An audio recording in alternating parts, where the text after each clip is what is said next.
Hi hello ನಮಸ್ಕಾರ, welcome back to my channel. ಇವತ್ತು apple milk shake ಮಾಡೋದು ಹೇಗೆ ಅಂತ ಹೇಳ್ತಾ ಇದ್ದೀನಿ. ಇದಕ್ಕೆ ಒಂದು 3 ಇಂಗ್ರೀಡಿಯೆಂಟ್ಸ್ ಆದರೆ ಸಾಕು, ಬೇಸಿಗೆಯಲ್ಲಿ ತುಂಬ ಚೆನ್ನಾಗಿರುತ್ತೆ. ಹಾಗಾಗಿ ಫಸ್ಟಲ್ಲಿ ಆ್ಯಪಲ್ನ ತೊಳೆದು ಅದನ್ನ ಲೇಯರ್ ತೆಗೆದು ಕಟ್ ಮಾಡಿ ಇಟ್ಕೊಂಡಿರೋಂಥ ಆ್ಯಪಲ್ಲು, ಅದಕ್ಕೆ 1-2 ಟೇಬಲ್ ಸ್ಪೂನು ಸಕ್ಕರೆ ಹಾಕ್ಕೋಬೇಕು. ಒಂದು ಚಿಟಿಕೆ ಸ್ವಲ್ಪ ಉಪ್ಪು ಹಾಕ್ಕೊಂಡ್ರೆ ಚೆನ್ನಾಗಿರುತ್ತೆ. ಅದಕ್ಕೆ ಹಾಲು ನಾನು ಕೋಲ್ಡ್ ಇರೋ ಹಾಲು ಹಾಕ್ಕೊಂಡಿದ್ದೀನಿ, ಹಾಗಾಗಿ ಐಸ್ ಕ್ಯೂಬ್ನ ಯೂಸ್ ಮಾಡಿಲ್ಲ.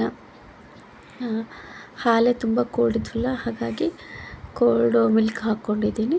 ಅದಕ್ಕೆ ಒಂದು ಏಲಕ್ಕಿ ಹಾಕ್ಕೊಳ್ಳಿ, ತುಂಬ ಚೆನ್ನಾಗಿರುತ್ತೆ ಫ್ಲೇವರು, ಇಲಾಚಿ ಫ್ಲೇವರು. ಮಿಕ್ಸಿ ಮಾಡಿಕೊಂಡು ಒಂದು ಗ್ಲಾಸಿಗೆ ಹಾಕಿ ಸರ್ವ್ ಮಾಡಿದರೆ ತುಂಬ ಟೇಸ್ಟಿಯಾಗಿರುತ್ತೆ. ಬೇಸಿಗೆ ಕಾಲದಲ್ಲಿ ತುಂಬ ಚೆನ್ನಾಗಿರುತ್ತೆ, ಹೆಲ್ದಿ ಕೂಡ.